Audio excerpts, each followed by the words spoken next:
Bonjour et bienvenue dans le podcast Trouve ton emploi. Dans ce podcast, tu retrouveras chaque semaine des conseils pour que tes candidatures soient plus attractives, plus persuasives et te permettent d'avoir plus d'entretiens d'embauche. Mais nous verrons également ensemble comment tu peux prendre en main un entretien d'embauche ou du moins faire en sorte qu'il tourne à ton avantage. Tu peux retrouver le podcast sur toutes les plateformes, choisis ta préférée et abonne-toi pour ne pas louper les prochains épisodes. Aujourd'hui, nous allons voir comment faire pour séduire un recruteur avec ta candidature. Bien entendu, je suis conscient que tu as dû faire des recherches, chercher plein de solutions de tous les côtés pour faire en sorte d'avoir plus d'entretiens d'embauche et déjà d'avoir des retours de la part des entreprises pour lesquelles tu postules. Mais à travers cet épisode, tu verras qu'il ne s'agit pas simplement d'un beau CV. En effet, tout chercheur d'emploi fait dans la dentelle quand il s'agit d'envoyer sa candidature.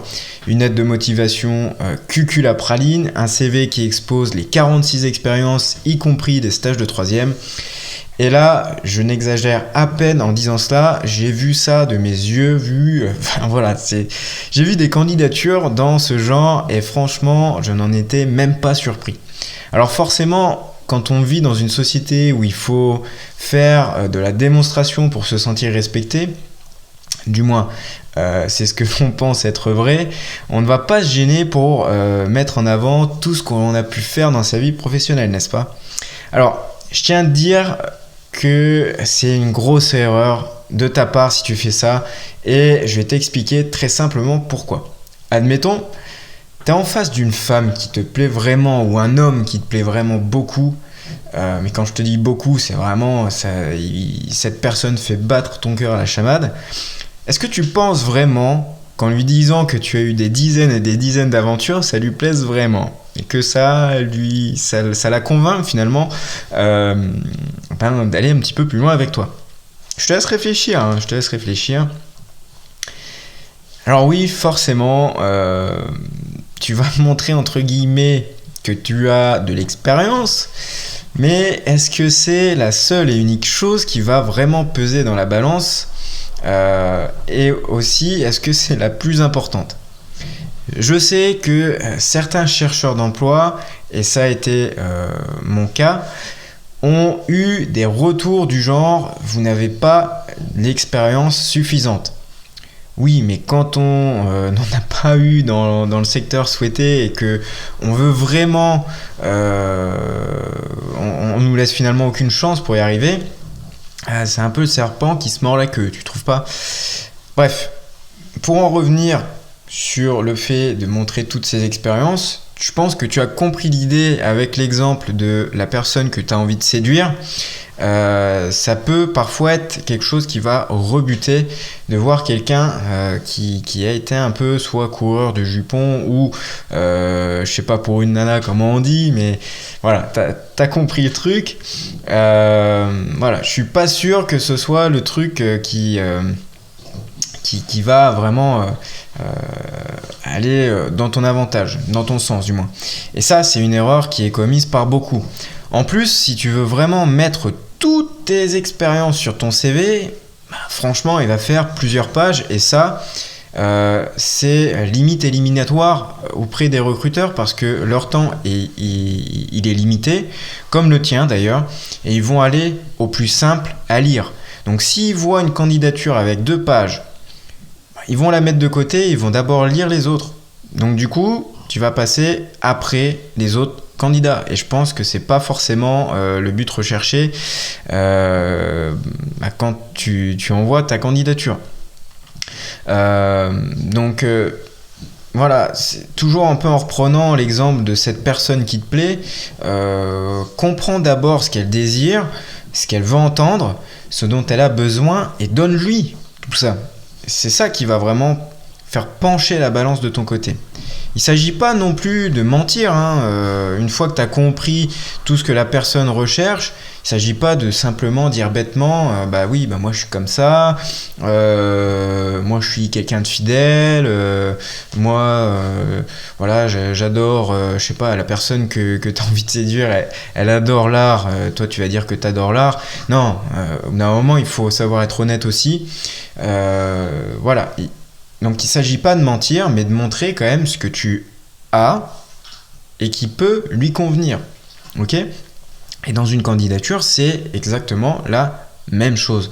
Ne montre pas tout, donne uniquement ce que l'entreprise souhaite savoir de toi, garde une part de mystère aussi, ça les rendra d'autant plus curieux d'en savoir plus sur toi et de te rencontrer. En plus de ça, ça va te permettre de montrer toute l'étendue de ton art, en quelque sorte, de ton être, lors d'un entretien d'embauche. Et c'est ça d'ailleurs l'objectif. Alors, ce conseil, il vaut aussi bien pour ton CV que pour ta lettre de motivation. Évidemment, dans ta lettre de motivation, parler de toi n'est pas ce qui va faire pencher la balance en ta faveur. Tu n'as qu'à regarder les exemples de lettres de motivation sur Google pour t'en rendre compte. Elles t'incitent toutes, mais je dis bien toutes, à parler de toi, pas de l'entreprise. Ou alors, c'est de dire j'ai vraiment envie de travailler pour votre entreprise, ça ils l'ont lu et relu. Et franchement, c'est pas le truc c'est pas le truc le plus séduisant, quoi, on va dire. Pourtant, pour séduire, pour conquérir le cœur d'une personne, parler de soi ne suffit pas. Il faut donc savoir dire les mots justes à la personne en face de toi, tout simplement. Des choses agréables à entendre, des compliments par exemple. Eh bien, quand tu écris ta lettre de motivation, pense comme si tu draguais la personne qui va lire ta lettre. Et je rigole pas quand je dis ça. Drague-la professionnellement parlant. Complimente son entreprise, montre que tu t'es intéressé à son entreprise réellement, pas juste en disant que tu aimes son entreprise. C'est pas suffisant. Si l'entreprise a plus d'un siècle d'existence, par exemple, insiste sur le fait que tu es admiratif de leur pérennité pendant plus d'un siècle, ce qui est gage pour toi d'une entreprise solide. Tu vois, tu comprends un petit peu l'idée derrière tout ça. Mets-toi vraiment dans la peau d'un dragueur professionnel, c'est comme ça que j'appelle ça, en tout cas. C'est comme ça que je définirais les chercheurs d'emploi d'aujourd'hui. Okay ?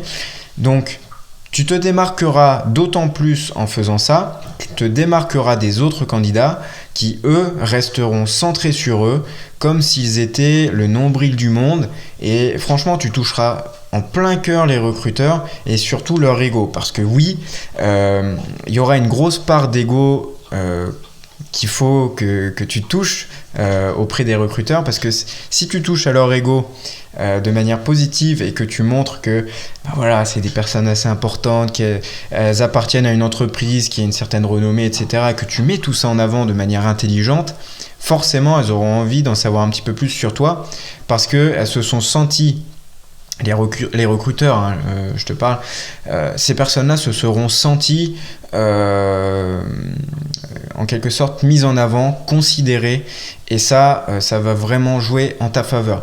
N'en fais pas trop non plus, reste simple, pas de courbettes du coup. Alors, je te remercie de m'avoir écouté jusqu'au bout. Si tu as des questions, n'hésite pas à me les poser à l'adresse suivante, alex@trouvetonemploi.fr. Donc je répète, tu peux me poser toutes tes questions à l'adresse mail alex@trouvetonemploi.fr.